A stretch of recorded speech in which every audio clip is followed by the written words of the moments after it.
The Heavenly Life by James Allen. Chapter 8. Perfect Freedom. There is no bondage in the heavenly life. There is perfect freedom.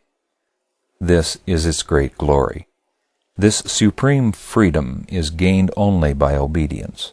He who obeys the highest cooperates with the highest, and so masters every force within himself and every condition without.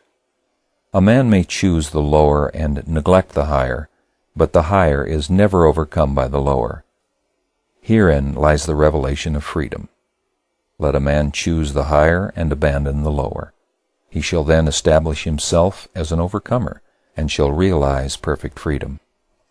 To give the reins to inclination is the only slavery. To conquer one's self is the only freedom. The slave to self loves his chains and will not have one of them broken, for fear he would be depriving himself of some cherished delight.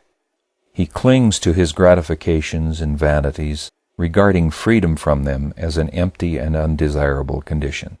He thus defeats and enslaves himself. By self-enlightenment is perfect freedom found. Whilst a man remains ignorant of himself, of his desires, of his emotions and thoughts, and of the inward causes which mold his life and destiny, having neither control nor understanding of himself, he will remain in bondage to passion, sorrow, suffering, and fluctuating fortune. The land of perfect freedom lies through the gate of knowledge. All outward oppression is but the shadow and effect of the real oppression within. For ages the oppressed have cried for liberty, and 1,000 man-made statutes have failed to give it to them. They can give it only to themselves. They shall find it only in obedience to the divine statutes which are inscribed upon their hearts. Let them resort to the inward freedom, and the shadow of oppression shall no more darken the earth. Let men cease to oppress themselves, and no man will oppress his brother. Men legislate for an outward freedom, yet continue to render such freedom impossible of achievement by fostering an inward condition of enslavement. They thus pursue a shadow without and ignore the substance within. Man will be free when he is freed from self.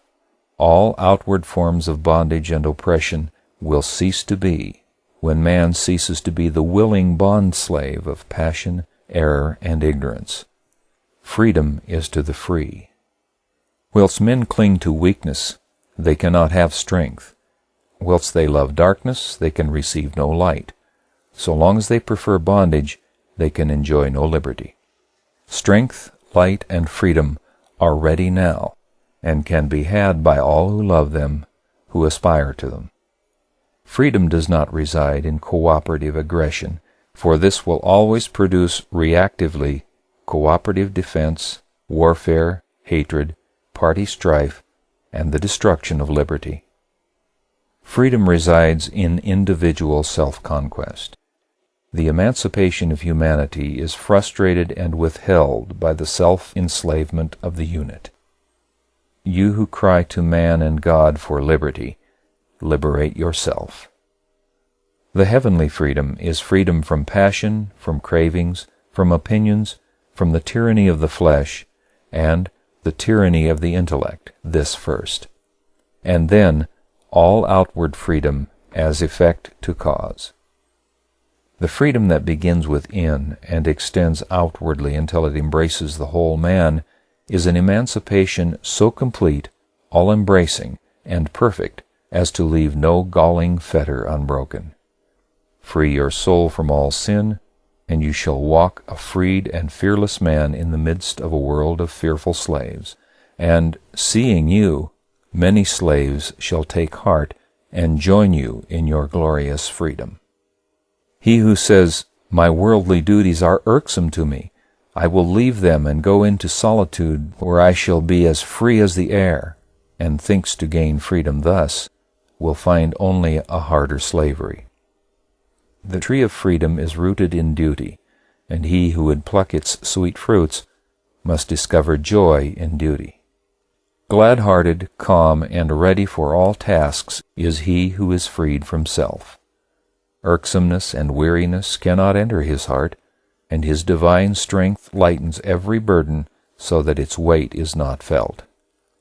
He does not run away from duty with his chains about him, but breaks them and stands free. Make yourself pure.